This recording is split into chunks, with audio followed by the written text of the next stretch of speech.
আসসালামু আলাইকুম। আশা করি আপনারা সবাই ভালো আছেন। বাড়িতে আসার আজকে দ্বিতীয় দিন। আলহামদুলিল্লাহ। কালকে বাড়িতে আসছি। আসার পরে এই ভিডিওটা করে রাখা ছিল। তো আজকে ভাবতেছি আপনাদের সাথে একটু শেয়ার করি। তো ঘরেতে ঢুকে দেখি ঘরের অবস্থা খুবই খারাপ। আর এতটা খারাপ হওয়ারই কথা, কারণ যেহেতু এক সপ্তাহ ধরে বৃষ্টি চলতেছে, তো সেহেতু খারাপ হওয়ারই কথা। তো যেটা যেভাবে রেখে গেছি সব কিছুই ঠিকঠাক আছে। আমি যাওয়ার সময় চুলাটাও ঢাইকা রেখে গেছিলাম, যাতে মেঘ বৃষ্টি ধরলে কারো কোনো কষ্ট করতে না হয়। তো সব কিছু ভিজে একদমই এলোমেলো হয়ে আছে। তো বেশি কথা না বাড়িয়ে চলেন যে মা আজকে কী দিল আপনাদের সাথে শেয়ার করি। আসার সাথে সাথেই লাবণী, নূপুর ওরা সবাই চলে আসছে আলহামদুলিল্লাহ। আমি আসার পর আমার মন অনেক খারাপ থাকে, কারণ অনেক দিন থাকা হয় সবার সাথে, সেইভাবে করে মেশা হয়। তো বাড়িতে যখন আসছি তখন কারোর সাথে কথা বলতে মন চায় না, আর কোনো কাজও করতে মন চায় না। বিষয়টা এরকমের।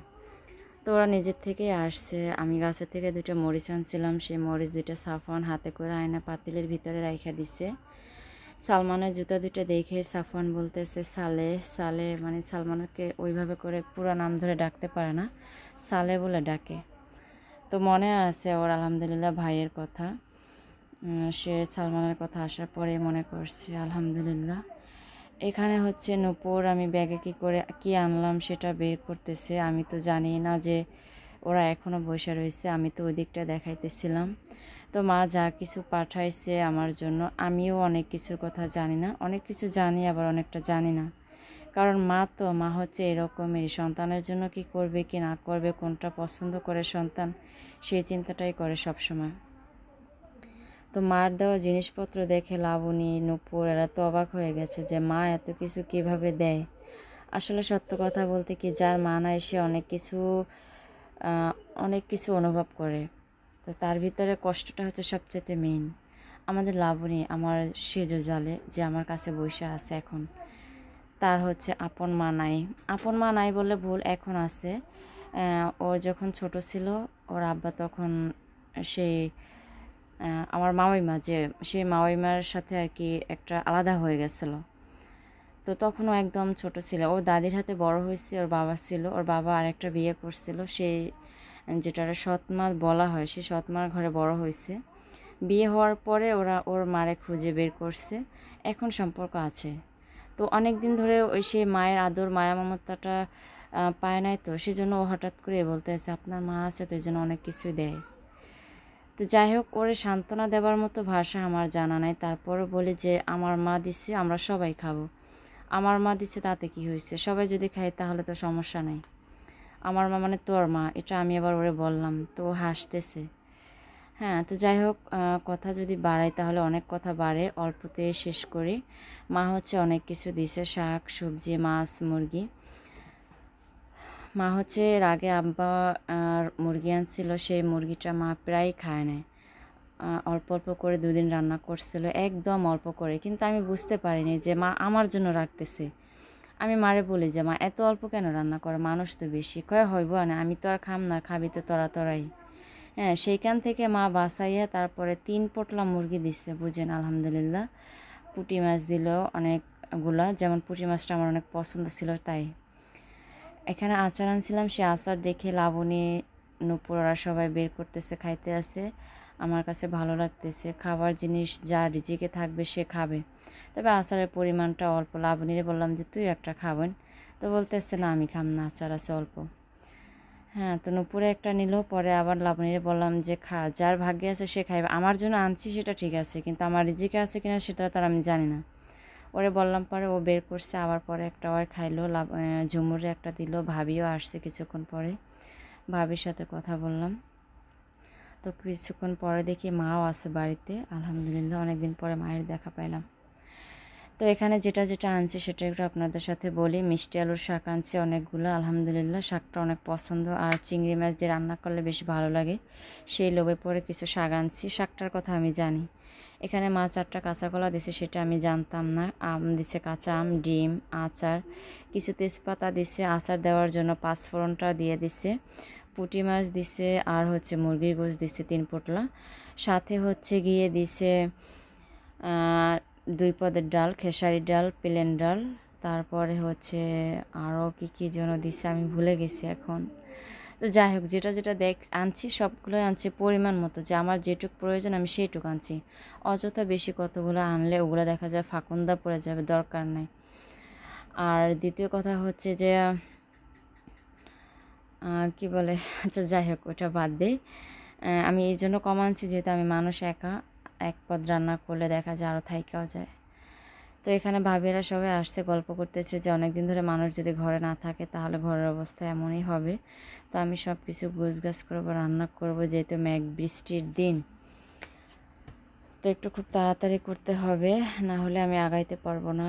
এখানে হচ্ছে সবাই এটা বলতেছে যে আমি এত তাড়াতাড়ি আফ্রিকা কিভাবে আসলাম, যে 1 মাস 1.5 মাস 2 মাস থাকি, আফ্রিকা এত তাড়াতাড়ি আসলাম কিভাবে। তো যাই হোক, আমি পরে বলছি বোন আমি আসছি শুধুমাত্র আমার ফ্রিজের গ্যাসের চুলাটার চিন্তায়, যে আমার নষ্ট ফ্রিজটা ঠিক করে রেখে চলে গেছি, সেটা ঠিক হইলো কিনা, আদৌ ভালো আছে সেটা জানি না। খুব চিন্তা হয় মাল জিনিসগুলোর জন্য, এই জন্য এই মাল জিনিসের মায়ায় পড়ে চলে আসছি। এখানে রান্না বসাই দিছি, আমি ভাত বসাই দিছি। ভাত রান্না করার আগে একটু লুডুস রান্না করলাম সাফওয়ানের জন্য আর আমার জন্য। আমার খুব ক্ষুধা লাগছে, সকালবেলা খুব তাড়াতাড়ি করে চলে আসছি, তখন কটা ভাত খাওয়ার সুযোগ পাইনি, গাড়ি বসায় রেখে তো আর খাওয়া যায় না। তো সেই জন্য আর কি ক্ষুধা লাগছে, তো ভাবলাম আসলে একটু লুডুস রান্না করে খাই, আর শাকগুলো রান্না করব সেজন্য বের করছি। আর হচ্ছে গিয়ে কাঁচামরিচ রেখে গেছিলাম, আলহামদুলিল্লাহ, যেমন আজকে 12-14 দিন পরে আসছি, সেই হিসেবে বিশ্বাস করবেন না একটা কাঁচামরিচও পচে না। আমি এবার কাঁচা মরিচগুলো একবার সুন্দর করে শুকনো ডুমা দিয়ে মুচ্ছা শুকনো পলিথিনে রেখে গেছিলাম, তো সবগুলোই ভালো আছে আলহামদুলিল্লাহ। তো ওদিকেও ওরকমের একটা একটা করে গুছাইতে আসছি। এখানে খাটগুলো পরিষ্কার করতেছি, কাপড় চোপড় নিচে রেখে দিলাম, সাফওয়ানরে গোসল করাই ঘুম পাড়াইছি। সে আসার পরে 1-2 প্রচুর জ্বালাইছে, এইটা ওইটা ভাঙচুর করে আসার পরে একটা মেলামাইনের বাটি ভেঙে ফেলাইছে। হ্যাঁ, কি বলবো আর, ছোট মানুষ তো অনেকদিন থাইকে আসছে, এক জায়গায় অন্য জায়গায় আসছে, এখন একটু মানায় নিতে 1-2 দিন তো সময় লাগবেই। এখানে কিছু লাকড়ি ছিল, সেই লাকড়িগুলোর আমার ছেলে সব একটা একটা করে ফিকে ফিকে দূরে দূরে ফালাইছে। যাই হোক, ওই উসিলায় আমি ওর মাচার থেকে অনেকগুলো লাকড়ি বের করছি, সেই লাকড়িগুলো গুছিয়ে রাখবো। আর এখানে কিছু থালা বাসন রেখে দিছি, ঘরে বাসি পানি আছে, সেই বাসি পানিটা ফালাই নিয়ে দিয়ে থালা বাসনগুলো ধুয়ে ফালাই, তাহলে অনেকটা উপকার হবে। রান্না করা শেষ হয়ে গেছে, আমার চুলাটা আফ্রিকা মন মতো বানাইতে পারেনি, চুলাটা জাল জলে কম। তো যাই হোক, তারপরে কষ্ট করে রান্না বান্না করলাম। এখন ঘর দুয়ার গুছায় তারপর গা গোসল ধুতে যাব, তাহলে কাজ শেষ। গা গোসল ধুয়ে আসলাম, খাওয়া দাওয়া করলাম। এখানে লাকড়িগুলো গুছিয়ে রেখে দিলাম, চুলাটা অফ করে রাখছি। ভাবছিলাম যে মিষ্টি আলু আনছিলাম, সেই মিষ্টি আলুগুলো একটু সিদ্ধ দিব, চুলার মানে পোড়া দিব, সেটা পারিনি, আগুন কম হয়ে গেছে একদমই। তো আমি খাটগুলো পরিষ্কার করে নিয়েছি সুন্দরভাবে।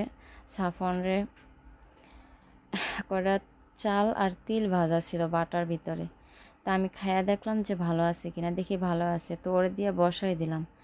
আসরের আজান দিবে, এখন টাইম হয়ে আসছে। তো ভাবলাম একটু মোটামুটি কাজ আছে, সেগুলো সাইরে আস্তে আস্তে আজান দিয়ে দেবে, তাহলে নামাজ কালাম পড়তে সুবিধা হবে। তো সেজন্য ভাবতেছি যে গুছায় আসি। তো সে এখানে বইসা এমনভাবে নিচে ফালাইতেছে আর খাইতেছে, বিশ্বাস করবে না, এমন করতেছে। যাই হোক, ভাবছিলাম বৃষ্টি হবে, সারাদিন মেঘ মেঘ ছিল, অন্ধকার ছিল আকাশটা। তারপরে দেখি যে না, ওই মেঘলা মেঘলা অবস্থায় গেছি, কিন্তু সারাদিন প্রচুর গরম পড়ছে, রোদ একদমই ছিল না। তারপরে শেষ বিকেল আলহামদুলিল্লাহ রোদ উঠছে। সে রোদে কাপড় চোপড় শুকা দিচ্ছিলাম, মোটামুটি ভালোই শুকায় গেছে সবটি কাপড় চোপড়, পাউডার দিয়ে ভিজাইছি, তার উপরে আবার বল সাবান দিয়ে সুন্দরভাবে ধুইলাম। এখন হচ্ছে ভাবলাম কাপড়গুলো একটু উল্টাইয়া দিই। কাপড় উল্টাতে আইসা দেখি যে অনেকগুলো কাপড় নিচে পড়ে ছিল, সেগুলো আবার ভালোভাবে উল্টাই দিলাম। হ্যাঁ কি, তো রাতে সাফওয়ান ঘুমায় গেছে, ওর হাতে আবার মেহেদি দিয়ে দিছে। আমি যখন মাগরিবে নামাজ পড়তেছিলাম, নূপুর ওর হাতে মেহেদি দিয়ে দিতেছিল, কান্না করে নাই আলহামদুলিল্লাহ। তারপর আমি এবার হাতের থেকে মুইসা ফেলাইছি কিছুক্ষণ পরে।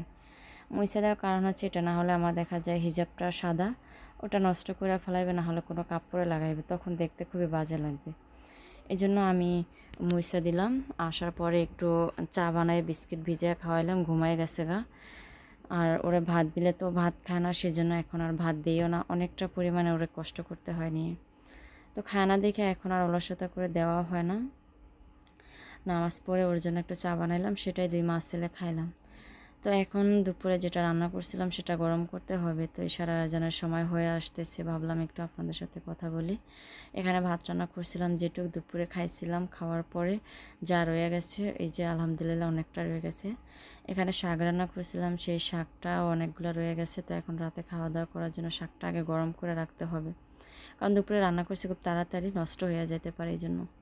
দুপুরে মা হচ্ছে গিয়ে একটু মুরগির তরকারি দিয়ে দিছিল, সেটা গরম করার পরে আমি একটু খাইলাম, আমার শাশুড়ির একটু দিলাম, একটু ঝোল রয়ে গেছে, খাইলে রাত্রে খাইলাম, না খাইলে ফালান গেল। এখানে দুধ জাল দিছিলাম একটু, সেই দুধটা হচ্ছে গিয়ে ছড়া পড়ে গেছে গা। তো এটা আর এখন মনে হয় না যে খাওয়া যাবে। মা যে সবজিগুলো দিছিল সুন্দরভাবে সেগুলো ফ্রিজে গুছিয়ে রাইখা দিছিলাম, আর এই যে ডিমগুলো ধুয়ে রাইখা দিছিলাম। আলহামদুলিল্লাহ আপনাদের ভাইয়া অনেক বাজার করে দিয়ে গেছিলো, সেই বাজার সহ সব কিছু গুছিয়ে রাইখা দিলাম। তো মা যে বাজারগুলো দিছে কম হলেও অনেক দিন খেতে পারবে ইনশাল্লাহ। অনেক বড় বড় 3 পোটলা গোছ দিচ্ছে, মাছ দিছে। দেখা যায় 2-4-5 দিন পরে পরে যদি খাই তাহলে ওতেই প্রায় মাস হয়ে যাবে। আর প্রতিদিন তো আর গোছ খাবো না, শাক সবজি ডাল মাছ সব কিছু মিলাইয়ে তো দেখা যায় মাস হয়ে যাবে। তো মাগরিবের নামাজ পড়ে আমি বক্সটা ছাড়ছিলাম, অনেক সুন্দর একটা ওয়াজ শুনতেছিলাম। সেই ওয়াজ শুনতে শুনতে এখন এশারের আজান দিচ্ছে। তো আমি ঘরে টুকিটাকি কাজ কাম সেরে নামাজ কালাম পরে ঘুমাই যাব। দোয়া করবেন সবাই আমার মায়ের জন্য। আমার মা অনেক কিছু দিয়েছে আলহামদুলিল্লাহ, এভাবে প্রতিবারই দেয়, বড় বড় যেভাবে দিছে সেভাবেই দিতেছে আলহামদুলিল্লাহ। তো মায়ের জন্য আমি দোয়া করি। মায়ের কথা মনে করে খুবই খারাপ লাগে, সালমান বাড়িতে নাই, সালমানের জন্য ঘরটা ফাঁকা ফাঁকা। তো সব কিছু মিলাই অনেক কষ্টের ভিতরে দিনটা যাচ্ছে। সবাই ভালো থাকবেন, আল্লাহ হাফিজ।